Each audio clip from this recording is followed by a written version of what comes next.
Now, let's dive into today's story. Chapter 1. Foundations Crumble.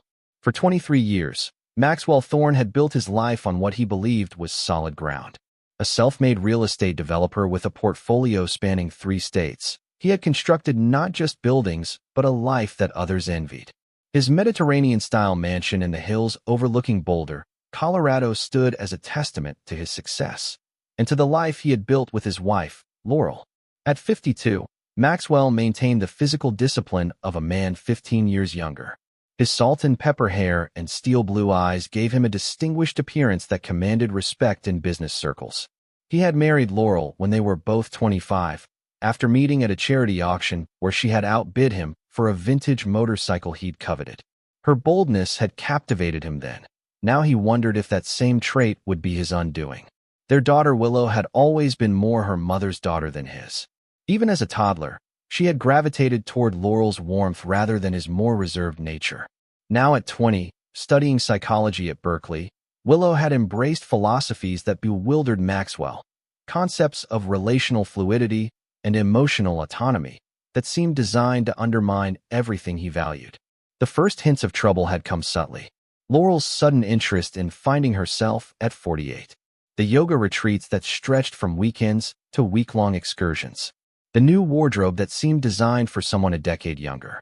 The way she stopped sharing details of her day, responding with vague generalities when he asked about her time. Maxwell had dismissed these warning signs, attributing them to the midlife reassessment everyone seemed to go through. His focus remained on the Henderson Tower project, a 60-story mixed-use development that would redefine Denver's skyline and cement his legacy. Until that Tuesday evening when he returned early from a business trip, the sound of his daughter's voice drifting from the kitchen stopping him cold. "Mom, life's too short. Imagine being stuck with the same package for over 2 decades, Willow was saying, her voice carrying the absolute certainty only a 20-year-old could muster. Dad's so predictable. When's the last time he surprised you with anything besides a practical gift or a business dinner? You deserve to experience different things, different people." Maxwell stood frozen in the hallway, briefcase still in hand, as his wife's response shattered the foundation of everything he'd built. "I've already started," Laurel admitted, her voice both guilty and exhilarated. "His name is Reed. He's an artist I met at that gallery opening last month. He sees the world so differently than Maxwell. When I'm with him, I feel young again, like anything is possible. That's what I'm talking about," Willow exclaimed. "You've been living in Dad's world for so long you forgot you're allowed to have your own. Does Reed make you happy?" "Yes," Laurel whispered, the single word striking Maxwell like a physical blow. "Happier than I've been in years." Maxwell backed silently toward the front door, slipped out, and sat in his car for nearly an hour, his mind racing through 2 decades of memories, seeing them fracture and realign into a pattern he hadn't recognized until now. When he could trust himself to function, he drove to the office and called Nolan Prescott, the attorney who had been his closest friend since college. "I need you," Maxwell said simply. "Laurel's having an affair, and Willow encouraged it. I want options on the table by morning. All of them." "Jesus, Max. Are you sure? I heard them discussing it.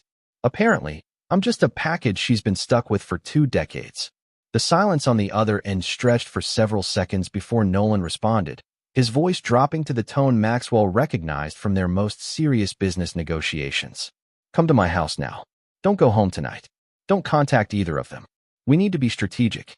By the time Maxwell arrived at Nolan's sprawling Tudor home in Cherry Creek, his shock had crystallized into something colder and more focused.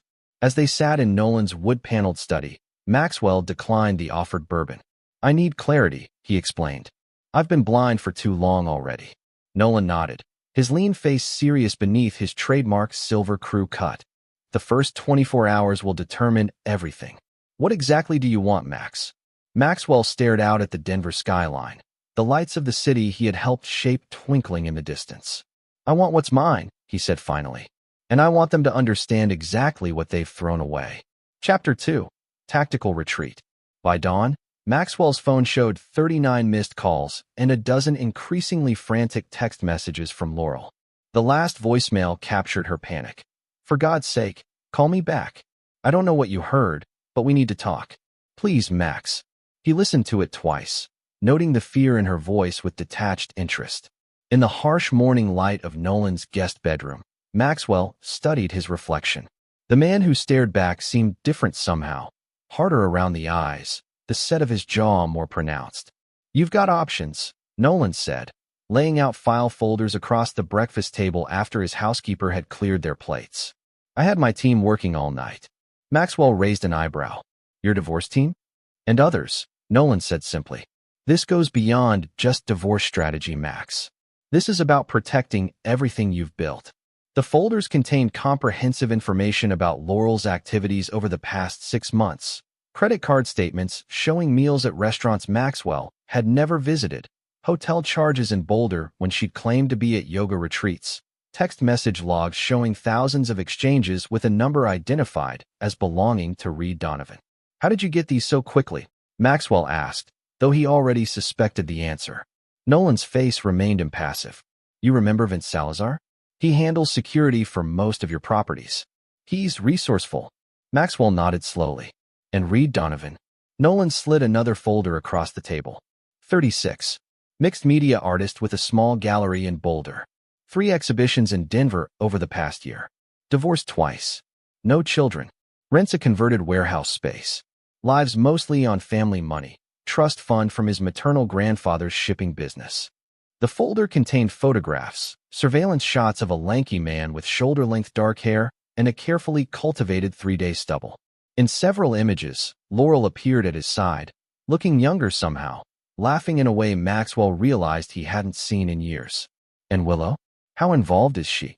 From what we can tell, she's been encouraging but not facilitating. She knows about the affair but hasn't met Reed. She's been feeding Laurel articles and books about female empowerment and escaping the prison of conventional marriage. Maxwell closed the folder and stood, walking to the window. "I want 3 things, Nolan. First, I want to protect what I've built. Second, I want Laurel to understand exactly what she's losing. And third," he paused, his voice dropping, "I want Reed Donovan to wish he'd never heard the name Thorne." "The first is straightforward legal strategy," Nolan said. "The second and third, those require a different approach.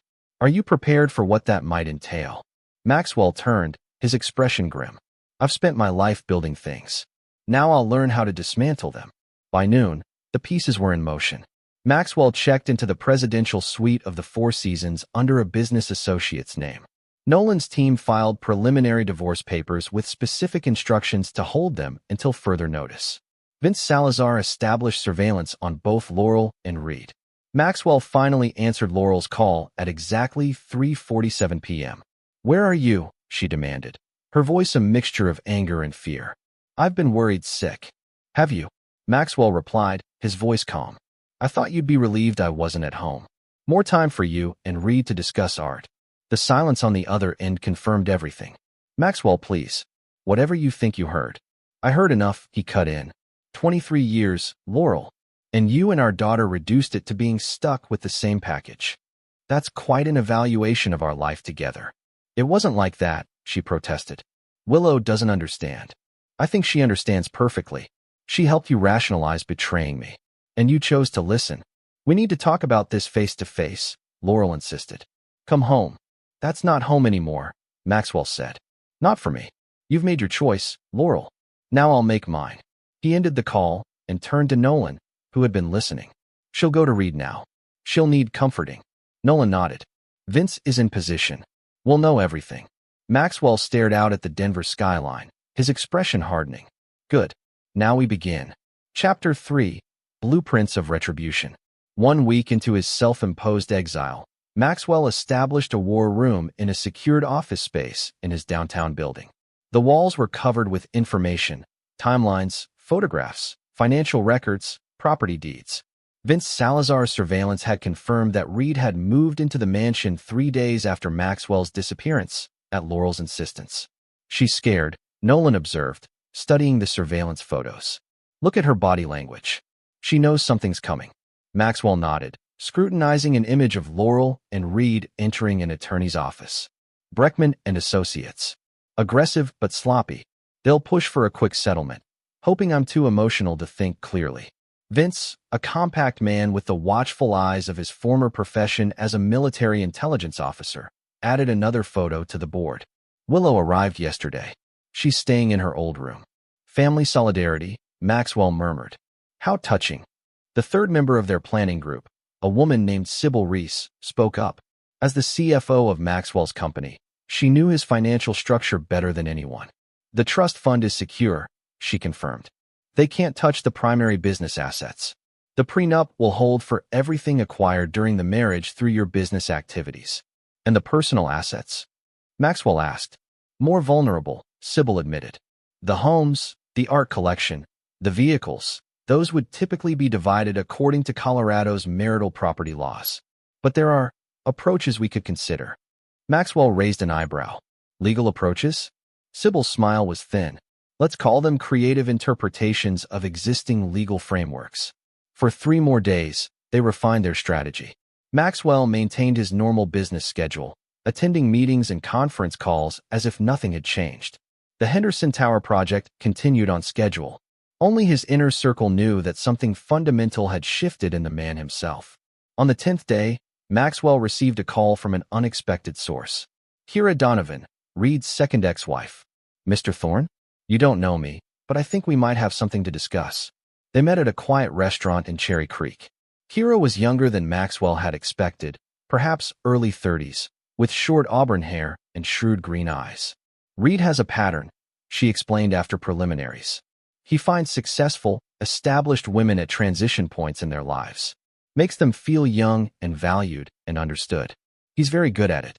And what do you want, Miss Donovan? Maxwell asked directly. Justice, she said simply. When Reed left me, he took more than my heart. He took artwork we had created together and claimed sole credit. He took financial opportunities that should have been joint ventures.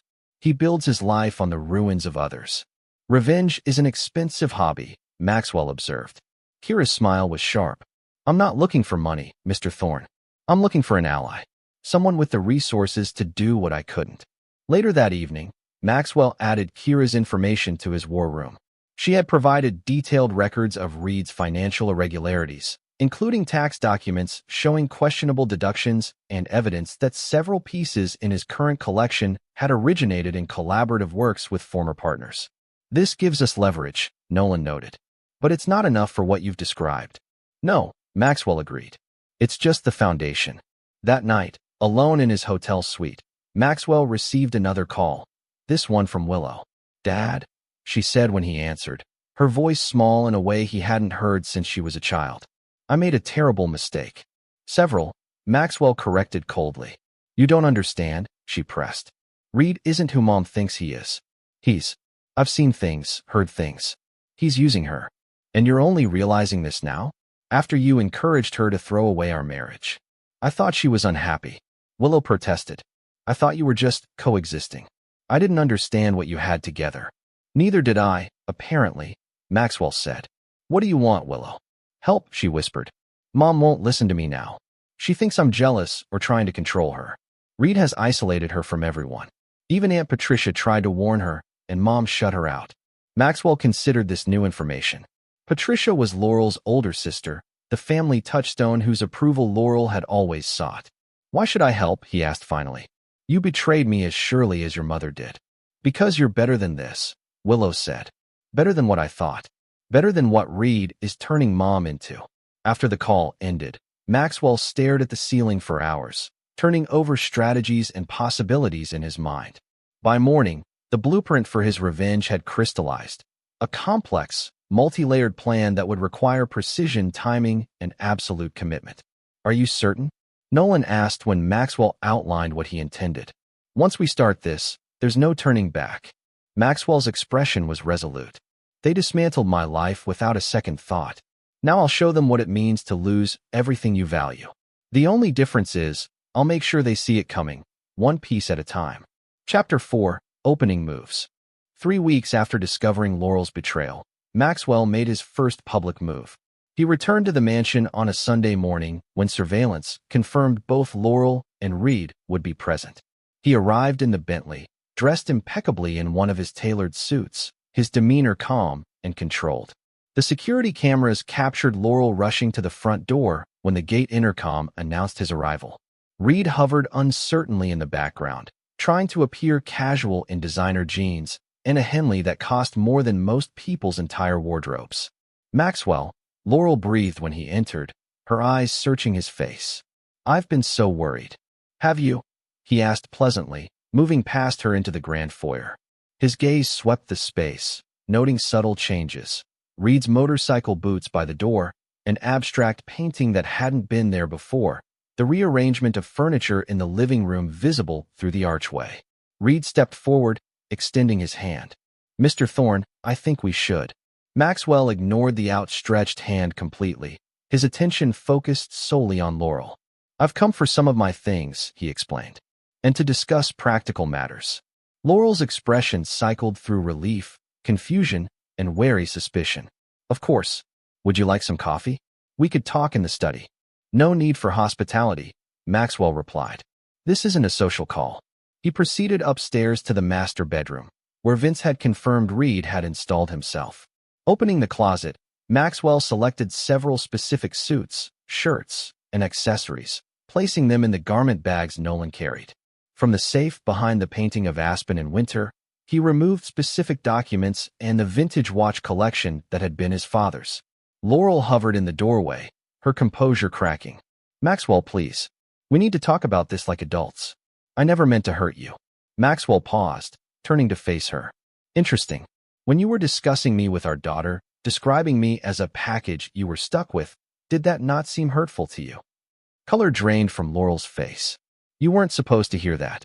It wasn't what it sounded like." "It was exactly what it sounded like," Maxwell replied evenly. "You were tired of our life. You wanted excitement, novelty. Now you have it." He gestured to the bedroom, where evidence of Reed's presence was unmistakable. "I hope it provides everything you imagined." He brushed past her, descended the stairs, and found Reed waiting in the foyer, his artistic affectations replaced by a more confrontational stance. "Look, man, I know this is difficult, but hostility won't help anyone," Reed began, his tone carrying the practiced empathy of someone used to managing others' emotions. For the first time, Maxwell acknowledged him directly. "Mr. Donovan, I understand you've been quite successful integrating yourself into my home." Reed blinked, clearly surprised by the civil tone. "It's a complicated situation. Laurel and I have a connection." "Yes, I've heard all about it," Maxwell cut in. "Tell me, do you find it easier to forge these connections with married women? Or is Laurel special?" Reed's expression hardened. "You don't know anything about what Laurel and I share." "Perhaps not," Maxwell conceded. "But I know quite a bit about what you shared with Kira and Jessica before her. You have a type, it seems." The flash of alarm in Reed's eyes was brief but unmistakable. Maxwell simply smiled, handed the garment bags to his driver, and turned to leave. "The attorneys will be in contact," he said to Laurel. "In the meantime, enjoy the house. Consider it the first installment of what your freedom will cost me." As he walked to the car, Laurel called after him. "Is that it? You're just walking away after 23 years. Maxwell paused, looking back at her standing in the doorway, Reed now at her side. "No, Laurel. I'm not just walking away. I'm giving you exactly what you asked for. A different experience." By that evening, the first phase was complete. Maxwell's personal items had been relocated to a penthouse apartment he had quietly purchased through a shell company months earlier as an investment property. More importantly, seeds of doubt had been planted. Laurel's unease about what Maxwell knew and what he planned, Reed's concern about the mention of his exes. "She'll push for a quick settlement now," Nolan predicted as they reviewed security footage from the house. "She saw your control, your lack of emotional reaction. It scared her." Maxwell nodded. "And Reed?" Vince highlighted a section of footage showing Reed making a phone call immediately after Maxwell left, his body language tense. "He's worried. He made 3 calls within an hour of your visit. One to his gallery manager, one to his attorney, and one to a number we're still tracing." "Good," Maxwell said. "Let him worry." The following day, Maxwell returned to his office at Thorne Development Group for the first time since the discovery. His executive team had been briefed only that he and Laurel were separating. The details remained private. As he settled behind his desk, his assistant Cynthia brought in the day's schedule and a stack of correspondence. "Welcome back, Mr. Thorne," she said simply, her eyes communicating sympathy without prying. Thank you, Cynthia. Please ask Sybil to join me at her earliest convenience. When Sybil arrived, Maxwell laid out the next phase of his plan. I want to accelerate the Henderson Tower timeline, he explained. And I want to announce the Lakewood development next week instead of next quarter. Sybil raised an eyebrow. That's aggressive. The Lakewood paperwork isn't finalized. It will be, Maxwell assured her. I also want to initiate the restructuring we discussed last year. The separate holding company for personal assets, the division of the commercial properties into regional entities. Understanding dawned in Sybil's eyes. That will make the corporate structure significantly more complex, especially for anyone trying to establish valuation for external purposes. Precisely, Maxwell confirmed. I'm simply implementing good business practices we've discussed previously. The timing is coincidental. By the end of the week, Laurel's attorney had contacted Nolan with a settlement proposal. As predicted, they were pushing for a quick resolution, a division of assets that, while not completely favorable to Laurel, would leave her with substantial wealth and property. They're playing it safe, Nolan observed, offering slightly less than what Colorado courts would likely award in a contested divorce. They want to avoid discovery. Decline, Maxwell instructed. Inform them that I'll be conducting a full audit of all personal and shared assets before discussing settlement terms. Suggest that it may take several months to complete properly. Nolan smiled thinly. That will rattle them. The next move came from an unexpected quarter. Patricia Winters, Laurel's sister, requested a meeting with Maxwell. They met at a quiet restaurant outside the city. Patricia, 5 years older than Laurel with the same honey blonde hair now streaked with dignified silver, had always been cordial with Maxwell, but never close. This is a mess, she said after they ordered, dispensing with pleasantries. Laurel's making the biggest mistake of her life. She seems to disagree, Maxwell replied neutrally. Patricia's gaze was direct. She's infatuated. It would be pathetic if it weren't so destructive. Reed Donovan is a parasite. I tried to tell her, but she accused me of being jealous and traditional. Why are you telling me this? Maxwell asked. Because despite what Laurel believes, I know you loved her. Really loved her, not just the idea of her like that artist fraud. And because I think you deserve to know that not everyone in the family supports what she's doing. Maxwell studied her for a moment. What exactly are you proposing, Patricia? An alliance, she said simply. Laurel needs to wake up from this fantasy before she loses everything that actually matters. I can help make that happen. As Maxwell drove home that evening, the pieces of his revenge continued to align. Patricia's involvement provided access he wouldn't otherwise have had, insight into Laurel's thinking, opportunities to influence family opinion. The complex corporate restructuring was creating layers of protection around his most valuable assets. Reed's growing unease was manifesting in increasingly erratic behavior, captured meticulously by Vince's surveillance. Most satisfying of all was the knowledge that this was only the beginning. The foundation had been laid. Now the real dismantling could begin. Chapter 5, Pressure Points. By the 6-week mark, the pressure Maxwell had applied began showing tangible effects. Laurel's attorney had grown increasingly frustrated with the delays in the divorce proceedings, sending increasingly urgent messages demanding progress. Reed's gallery had mysteriously lost its lease, forcing him to relocate his upcoming exhibition to a less prestigious venue in a matter of weeks. And Willow had moved out of the mansion, taking an apartment near her summer internship after a heated argument with her mother that neighbors reported hearing across the manicured lawns. Maxwell observed these developments with clinical detachment from his command center, now relocated to a secure floor in his downtown office building. The wall of information had grown more complex, with red strings connecting seemingly unrelated events that formed part of his master strategy. Reed's foundation is starting to crack, Vince reported, displaying surveillance photos showing the artist in an intense argument with his gallery manager outside the new space. The exhibition space downgrade hit him hard. His investors are nervous. And the other matter? Maxwell inquired. Vince nodded. Confirmed. The pieces he's preparing for the exhibition include 2 that strongly resemble works Kira has documented as collaborative projects. She's prepared to make a public claim of intellectual property theft if you give the word. Maxwell studied the images of the artwork. Not yet. Timing is everything. Nolan arrived with updates from the legal front. Laurel's team is getting desperate. They've threatened to file for emergency temporary support if we don't respond to their settlement proposal by Friday. Let them, Maxwell said calmly. In fact, I'd prefer it. A court filing makes everything public record. Nolan's eyes narrowed, including the corporate restructuring, the shell companies, the asset transfers, all of which are perfectly legal business decisions made for legitimate corporate purposes, Maxwell reminded him. But they would generate considerable media interest, wouldn't they? Prominent developer shields assets from unfaithful wife and her artist lover. The court of public opinion can be quite harsh. Later that afternoon, Maxwell met with Patricia again, this time at his office. She brought information that proved invaluable. Laurel's starting to have doubts, she reported. Reed's been spending more time at his studio, coming home late. When the gallery lost its lease, he blamed her, said her messy divorce was scaring off his business associates. How unfortunate, Maxwell commented, his tone neutral. Patricia gave him a knowing look. I assumed you might have had something to do with that.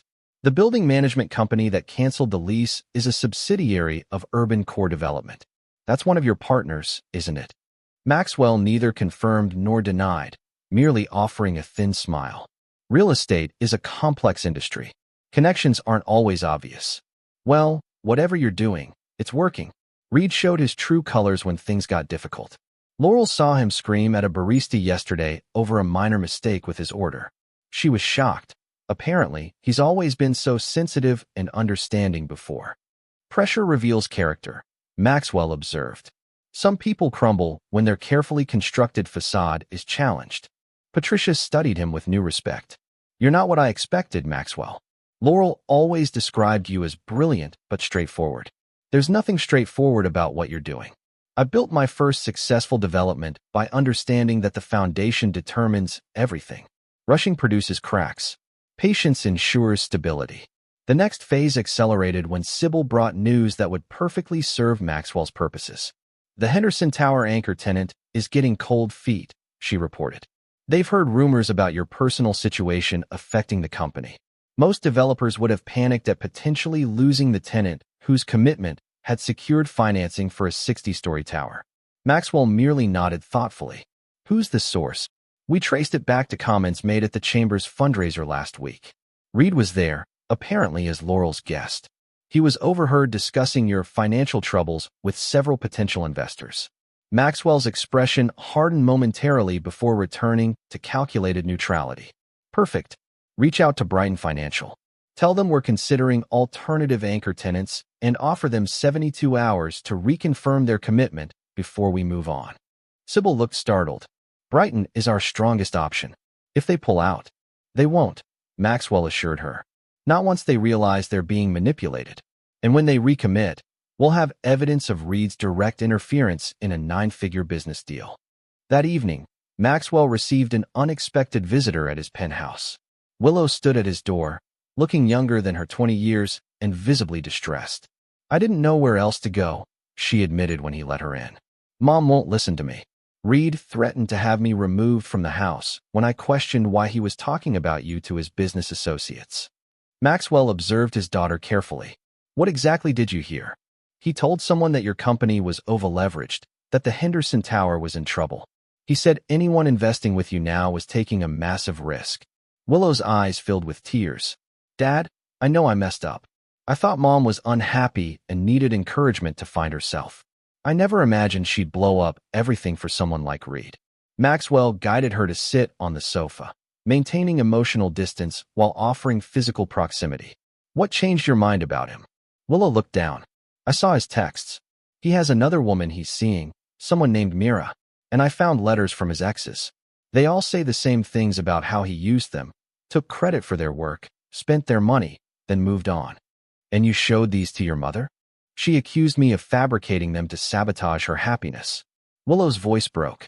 She said I was always Daddy's little spy, even though that's never been true. You know we were never that close. Maxwell noted the pain in her voice at this admission. For the first time since the betrayal, he felt a flicker of genuine emotion, not for Laurel, but for the daughter who had been collateral damage in a battle she'd helped start but couldn't control. You can stay here tonight, he said finally. The guest room is made up. After Willow had gone to bed, Maxwell called Nolan. I want to accelerate the timeline. Reed has actively interfered with the Henderson Tower project. I want him served with a cease and desist letter tomorrow. And I want Kira to file her intellectual property claim before the exhibition opening. That's aggressive, Nolan cautioned. Laurel might interpret this as attacking her through Reed. That's precisely what I want her to think, Maxwell replied. It's time she understood that actions have consequences, not just for her, but for anyone in her orbit. The next morning, the Boulder Daily Camera ran a feature story on artistic appropriation in the modern age, prominently featuring allegations from Kira Donovan regarding Reed's upcoming exhibition. By noon, Reed had been served with legal papers at the mansion, while Laurel was shopping. By evening, Brighton Financial had reaffirmed their commitment to the Henderson Tower project, along with a press release expressing their complete confidence in Thorne Development Group's financial stability. The storm Maxwell had carefully engineered was gathering strength, dark clouds converging from multiple directions. As he reviewed the day's developments, he allowed himself a moment of cold satisfaction. The dismantling had begun in earnest. Chapter 6. The Pivot. 8 weeks into his campaign, Maxwell faced the first significant counterattack. Laurel's legal team filed an emergency motion alleging that he was deliberately delaying the divorce proceedings while engaging in economic warfare against her and Reed. More troublingly, they included affidavits from 2 of Maxwell's former business partners claiming that he had previously used his corporate influence to punish perceived enemies in business disputes. The accusations made headlines in the business section of the Denver Post. Developer's divorce turns ugly. Allegations of corporate vendettas surface. Nolan brought the newspaper to their morning strategy session, his expression grim. This could complicate things. Judge Harmon is assigned to the case. She has a history of coming down hard on what she perceives as financial bullying. Maxwell studied the article, noting the quotes from Gregory Pierce and Thomas Weldon, former partners from early in his career. Pierce and Weldon. Interesting choices. Both left our partnership under unfavorable circumstances. Both have axes to grind. The timing suggests Reed's involvement, Vince observed. He's been meeting with Laurel's attorney 3 times in the past 2 weeks. Our sources indicate he's been pushing for a more aggressive approach. Maxwell set the newspaper aside. They're trying to change the narrative. Paint me as a vindictive tyrant using corporate power to punish a wife who simply fell in love with someone else. Sybil, who had been analyzing financial reports, looked up. It's potentially effective. The business community is already nervous about the divorce's impact on the Henderson project. If investors start believing you're making business decisions based on personal vendettas, then we pivot, Maxwell said decisively. It's time for phase 2. The pivot began with a carefully orchestrated interview in Business, Colorado, arranged through a longtime journalist contact who owed Maxwell a favor. The profile piece portrayed him as a dedicated developer focused on his legacy projects despite personal challenges. It highlighted the Henderson Tower's innovative environmental features and community benefits, with quotes from city officials praising Maxwell's vision. Most importantly, it included a brief, dignified statement about his separation from Laurel. After 23 years of marriage, my wife and I have grown in different directions.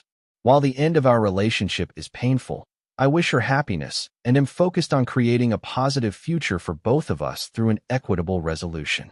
The article was accompanied by a photo of Maxwell at the Henderson Tower construction site, looking confident and forward-thinking rather than bitter or vengeful. Perfect, Nolan commented, reading the piece. Reasonable, magnanimous, focused on the future rather than the past. It completely undermines their narrative. The second element of the pivot came as a genuine surprise to Laurel's team. Maxwell instructed Nolan to reach out with a settlement offer that appeared, on the surface, to be extraordinarily generous. It included the mansion, a substantial cash payment, and ongoing income from certain property investments. They'll be suspicious, Nolan warned. This is too sudden a reversal. Of course they will, Maxwell agreed. But the offer establishes a public record of reasonableness. And more importantly, it will drive a wedge between Laurel and Reed. As predicted, the settlement offer created exactly the dynamic Maxwell had anticipated. Surveillance and Patricia's reports confirmed that Laurel wanted to accept the surprisingly generous terms, while Reed insisted they push for more, convinced that Maxwell's offer indicated weakness rather than strategy. Their disagreement escalated into a full-blown argument captured by the home security system Maxwell still had access to. Reed's true nature emerged as he berated Laurel for falling for Maxwell's obvious manipulation and accused her of still being under her husband's control. The footage showed Laurel's shock at Reed's vehemence, his dismissal of her opinions, and his thinly veiled suggestions that she owed him for the difficulties he'd experienced since becoming involved with her. "Send Laurel the video," Maxwell instructed Vince after reviewing the footage. Just that segment. No message, no explanation. Just the raw footage. Within hours, Patricia called to report the fallout. "All hell has broken loose," she said, a hint of satisfaction in her voice. Laurel received some video that showed Reed ranting about her. She confronted him, and he tried to claim it was taken out of context. She threw him out, told him to stay at his studio until she figured things out. Maxwell allowed himself a small smile. "How unfortunate. This was your doing, wasn't it?" Patricia asked directly. "I merely provided Laurel with information she deserved to have," Maxwell replied. "Her decisions are her own." The third element of the pivot targeted Reed directly. Kira's intellectual property claims had gained traction in the art community, with several influential critics expressing concern about the provenance of Reed's work. Now, Maxwell activated the final piece of leverage against him. Through a series of shell companies, Maxwell had quietly acquired the mortgage on Reed's studio building months earlier as part of a larger portfolio purchase. Now, he instructed his property management company to conduct a routine inspection that uncovered multiple code violations requiring immediate, expensive remediation. Simultaneously, an anonymous tip led the Colorado Department of Revenue to audit Reed's gallery business, focusing on questionable tax deductions for business expenses that included luxury items and personal travel. The combined pressure proved too much for Reed's already strained finances. With his reputation in the art community damaged, his relationship with Laurel fractured, and his physical workspace threatened, he made the decision Maxwell had been methodically pushing him toward. Reed's gallery manager just submitted paperwork to cancel the exhibition, Vince reported. And according to our sources, he's booked a flight to Santa Fe, where his sister lives. "He's running," Nolan observed. "Predictable," Maxwell said. "Men like Reed don't fight when cornered. They retreat and find new territory." The final confirmation came from Willow, who had maintained a cautious relationship with her father while staying in her own apartment. "Mom just called me in tears," she reported. Reed left her a letter saying he needed space to focus on his art and fight the unjust attacks on his work. He blamed her for not supporting him enough against you. Maxwell nodded, absorbing this information with calm satisfaction. "How is she?" "Devastated. Confused. Angry." Willow hesitated. "She asked about you, whether you would talk to her." "Did she?" Maxwell's voice remained neutral. "And what did you tell her?" "That I didn't know. That you've changed." Willow studied her father's face. "You have, you know. You're different now." Maxwell considered this. "Perhaps I'm simply more myself than I've been allowed to be for some time." The following morning, Maxwell instructed Nolan to withdraw the settlement offer, citing changed circumstances. As expected, Laurel's attorney immediately called, alternating between threats and appeals to Maxwell's better nature. "My client is prepared to reconsider his position," Nolan informed them. "But given recent developments, the previous terms are no longer applicable. We'll need to start fresh." With Reed gone and the narrative firmly under his control, Maxwell entered the third and final phase of his plan. The foundation had been dismantled. The structure had collapsed. Now it was time to ensure that nothing remained to be rebuilt. Chapter 7. Calculated Mercy. 10 weeks after discovering Laurel's betrayal, Maxwell agreed to meet with her at a neutral location, a private dining room at the Brown Palace Hotel. He arrived precisely on time to find her already seated, looking both anxious and determined in a conservative navy dress he recognized from their last anniversary dinner. "Thank you for coming," she said as he took the seat across from her. "I wasn't sure you would." Maxwell studied her with detached interest. She looked older somehow, the confident glow that had animated her during the affair replaced by a wary exhaustion. "Your attorney indicated you wanted to speak privately before our next negotiation session," he replied evenly. Professional courtesy suggested I should listen. Laurel winced at his formality. Can we set aside the legal language for a moment? After 23 years, don't we owe each other at least one honest conversation? I believed we had thousands of honest conversations over those years, Maxwell observed. Apparently, I was mistaken about their significance. I made a terrible mistake, Laurel admitted, her voice dropping. I was flattered by Reed's attention, intrigued by his world. It seemed so different from ours, spontaneous, passionate, unconstrained by schedules and expectations. And was it everything you hoped for? Maxwell asked, his tone genuinely curious rather than mocking. Laurel's gaze dropped to her untouched water glass. You know it wasn't. You made sure of that. I simply accelerated the inevitable, Maxwell corrected. Reed Donovan has a documented history of exactly this pattern. He pursues wealthy, established women, makes them feel special and understood, then gradually takes what he wants before moving on. The only variable was how long the cycle would take. You investigated him. It wasn't a question. Of course I did. Just as I've investigated every significant business partner or investment throughout my career. Due diligence is a habit. A flash of anger crossed Laurel's face. Is that how you see our marriage? As a business arrangement? You forfeited the right to judge my perspective when you described me as a package you were stuck with, Maxwell reminded her, his calm never wavering. But to answer your question, no? I saw our marriage as much more than a business arrangement. That's why your betrayal warranted such a comprehensive response. Laurel seemed to deflate, the brief flare of righteous indignation extinguished by his implacable logic. What do you want, Maxwell? To punish me until I have nothing left? To make me regret ever meeting Reed? Mission accomplished on both counts. Maxwell considered her for a long moment. What I want is irrelevant.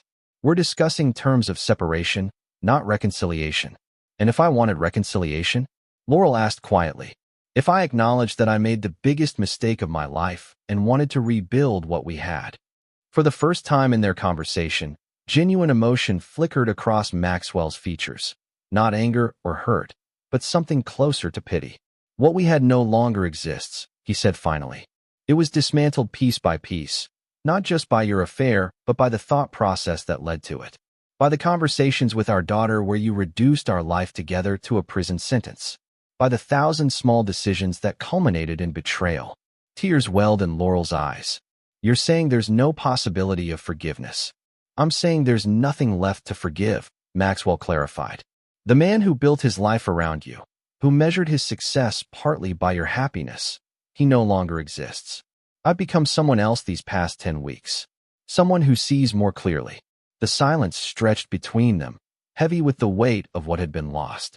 Finally, Maxwell reached into his jacket and withdrew a document folder. These are new settlement terms, he explained, sliding it across the table. You'll find them fair, if not as generous as my previous offer. The mansion requires too much upkeep for a single resident. I've included funds for a more suitable property. There's a reasonable income provision, access to certain investment returns, and appropriate consideration for your contributions to our shared life. Laurel made no move to take the folder. Is this what passes for mercy from the new Maxwell Thorne? It's not mercy, he corrected. It's calculation. Continuing to dismantle your life serves no further purpose. You've lost the man you betrayed, the lover who abandoned you, and the daughter who now views you with disappointment. Further financial punishment would be redundant. And Willow? Will you use your influence to turn her against me permanently? Maxwell shook his head. Willow will make her own decisions. She's an adult, however misguided her advice to you proved to be. My relationship with her is separate from our dissolution. He stood, buttoning his jacket with the same precise movements that had characterized him throughout their marriage. Review the terms with your attorney. I believe you'll find them acceptable, especially compared to what a protracted court battle would entail. As he turned to leave, Laurel called after him. Was any of it real? These past 23 years. Maxwell paused, considering the question with genuine reflection. It was real to me, he said finally. Every day, every promise, every plan for our future. The question you should be asking isn't about my commitment, Laurel. It's about what was real to you. He left her there, staring at the settlement folder, the ruins of the life she had discarded surrounding her like invisible debris. Chapter 8. Collateral Damage. The divorce settlement was finalized with surprising efficiency once Laurel accepted Maxwell's terms. The business community noted the lack of drama in the final proceedings with approval. Stock in Thorn Development Group rose 3 points the day the agreement was filed with the court. Maxwell maintained his carefully crafted public persona throughout. The dedicated professional focused on his projects rather than personal grievances. The Henderson Tower construction continued ahead of schedule, its distinctive silhouette already changing the Denver skyline. The Lakewood development had broken ground, with significant media coverage highlighting its affordable housing components and green spaces. If anyone noticed that Maxwell Thorn had changed fundamentally as a person, they attributed it to the natural evolution of a man who had weathered a personal crisis with dignity. Only his inner circle, Nolan, Sybil, and Vince, understood the true extent of the transformation. The man who had once built his life around creating beautiful spaces for himself and Laurel now approached every decision with clinical precision, evaluating options based on effectiveness rather than emotion. 6 weeks after the divorce was finalized, Maxwell faced an unexpected complication. Willow arrived at his office unannounced, visibly upset. "Mom's in trouble," she said without preamble. "She's been making bad decisions ever since the divorce. Spending recklessly, dating inappropriate men, drinking too much." Aunt Patricia tried to intervene, but Mom shut her out completely. Maxwell regarded his daughter thoughtfully. "Your mother is an adult with sufficient resources to make her own choices, however unwise." "That's it. That's your response." Willow's voice rose. "You dismantled her entire life, and now you're just going to watch her self-destruct?" "I dismantled nothing that wasn't already broken," Maxwell corrected. "Your mother chose to end our marriage. Reed Donovan chose to pursue a married woman. You chose to encourage her betrayal. I merely ensured that those choices had appropriate consequences." Willow flinched at his assessment. "The settlement was generous on paper, but you knew exactly what you were doing. The monthly payments instead of a lump sum keep her dependent. The investment stakes are in properties you control. Even the house you helped her buy is in a development where 3 of your closest friends live. You've created a cage made of comfort." Maxwell raised an eyebrow, genuinely impressed by his daughter's perception. "Perhaps you should have applied that analytical skill before advising your mother that she was stuck with the same package for 2 decades. Willow had the grace to look ashamed. "I was wrong. Monumentally, catastrophically wrong. I've admitted that to you, to Mom, to myself. But this isn't about me. It's about what you're still doing to her." "And what exactly would you have me do?" Maxwell asked. "Forgive the unforgivable? Pretend the past year never happened? Rescue her from the consequences of her own choices?" "I'm asking you to stop monitoring her," Willow said bluntly. "Stop having your friends report on her activities. Stop using your influence to control which social circles accept her. Just let her go. Completely." Maxwell studied his daughter's face, noting how much she resembled Laurel at the same age, the same determined set of her jaw, the same intensity in her eyes when fighting for something she believed in. "Very well," he said finally. "I'll instruct Vince to discontinue all surveillance. I'll cease receiving updates from mutual acquaintances. Laurel's life will be entirely her own." Willow seemed surprised by his ready agreement. "Just like that. Just like that," Maxwell confirmed. "Your mother's daily activities no longer interest me. The lesson has been delivered and understood. Further observation serves no purpose." Later that evening, as promised, Maxwell instructed Vince to terminate all monitoring of Laurel's activities. "The project is complete," he explained. "Further data collection is unnecessary." Vince nodded, making notes in his ever-present tablet. "What about Reed Donovan? He's attempted to contact her twice in the past month." Maxwell considered this. "Discontinue active surveillance, but maintain the alert system if he enters Colorado or contacts her directly.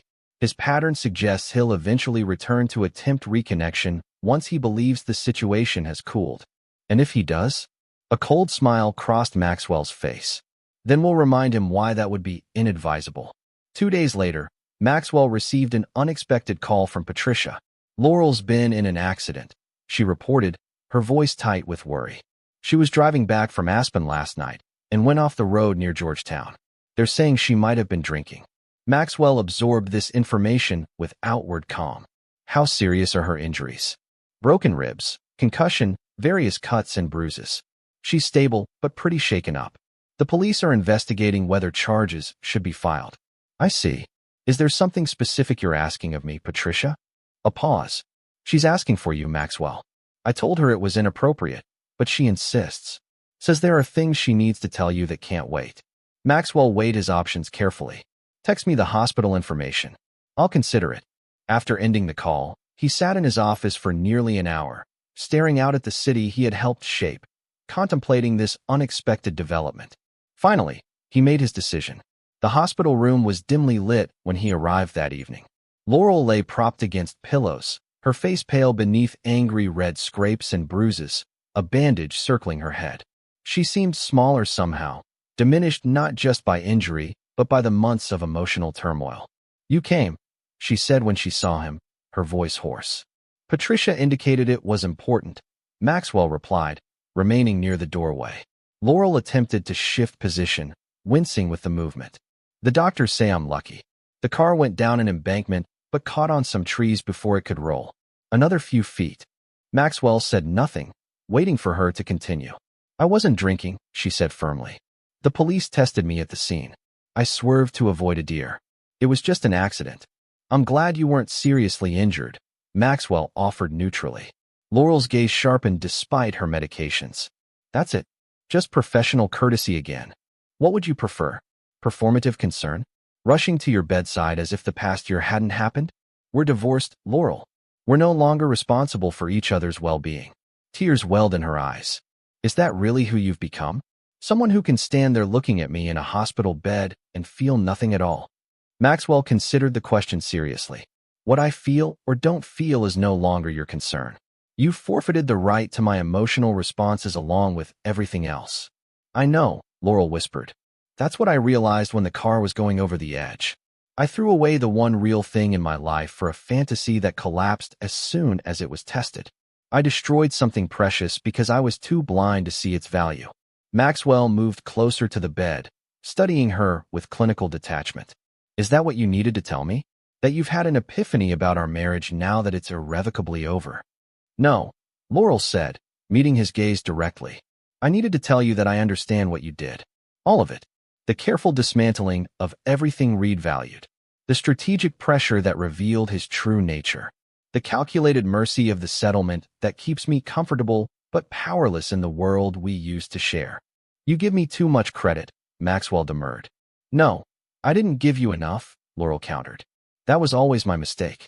I saw the builder, the businessman, the reliable husband. I never fully appreciated the architect, the mind that could envision complex structures and bring them into being through sheer will and careful planning. Maxwell felt an unexpected flicker of something that might have been satisfaction at her recognition of what he had accomplished.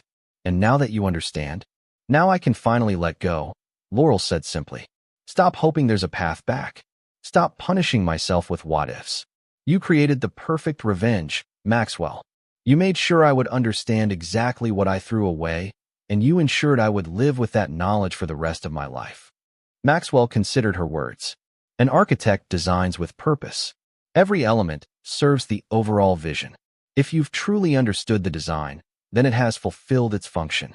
He turned to leave, then paused at the doorway. Goodbye, Laurel. Goodbye, Maxwell, she whispered as the door closed behind him. Chapter 9. Foundations Rebuilt. 1 year to the day after overhearing the conversation that shattered his marriage, Maxwell stood on the observation deck of the completed Henderson Tower, surveying the city spread out beneath him. The 60-story structure had already been hailed as a landmark achievement in sustainable urban development, its innovative systems and striking design garnering international attention. Quite a view, Nolan commented, joining him at the railing. Worth every battle it took to get here. Maxwell nodded, his gaze tracking the patterns of streets and buildings he had helped shape over his career. The mayor called this morning. They want to fast-track the approval process for the riverfront project. Political capital well spent, Nolan observed. Your public image rehabilitation has been remarkably effective. Maxwell had indeed emerged from the divorce with his professional reputation not just intact, but enhanced. The business press had portrayed him as a visionary who maintained his focus on community development despite personal challenges. His careful management of the narrative had transformed what could have been a damaging scandal into a story of resilience and dedication. "Have you seen the invitation list for the opening gala?" Nolan asked, changing the subject. Patricia suggested including Laurel as a courtesy. "I told her I'd discuss it with you first." Maxwell considered this. No, her presence would create unnecessary speculation. The focus should remain on the achievement, not past connections. Nolan studied his friend's profile. "She's doing better, from what I hear. Teaching art at the community college, involved in some local charities. Seems to have found her footing. Good for her," Maxwell said without inflection. "And Reed Donovan has apparently relocated permanently to Santa Fe. Reinvented himself as a spiritual artist, creating works inspired by indigenous traditions. Local critics are unimpressed, but tourists seem to be buying." A thin smile crossed Maxwell's face. "Some architects build on sand, others on bedrock. The foundation determines the structure's longevity." Later that evening, Maxwell hosted a private dinner in the penthouse suite at the top of Henderson Tower. The guest list was carefully curated. Key business partners, political allies, and the core team that had supported him through both the project and his personal upheaval. Willow arrived last, looking elegant and composed in a way that reminded Maxwell painfully of Laurel in the early years of their marriage. Their relationship had evolved into something more complex than the distant father-daughter dynamic that had characterized most of her childhood. She had completed her psychology degree and was now working with at-risk youth while considering graduate programs. "Congratulations, Dad," she said, embracing him briefly. "It's spectacular." "Thank you for coming," he replied, genuinely pleased by her presence. "I wasn't certain you would." Willow gave him a measured look. "I almost didn't, but I'm trying to practice what I preach to my kids about forgiveness and moving forward." "Wise beyond your years," Maxwell observed. "Necessity is an effective teacher," she countered. "Speaking of which, I saw Mom yesterday. She mentioned it's been exactly a year." Maxwell nodded, his expression revealing nothing. "A significant milestone in many development projects. The first year establishes viability." Willow shook her head slightly, still speaking in real estate metaphors. "Some things never change." "On the contrary," Maxwell corrected gently. "Everything changes. The question is whether the change is by design or by default." As dinner progressed, Maxwell found himself observing his guests with detached interest. Nolan engaged in animated conversation with Sybil about the riverfront project's potential. Vince, normally reserved, was explaining security innovations to an impressed city councilwoman. Patricia had brought her husband David, the two of them forming a quiet center of stability at the far end of the table.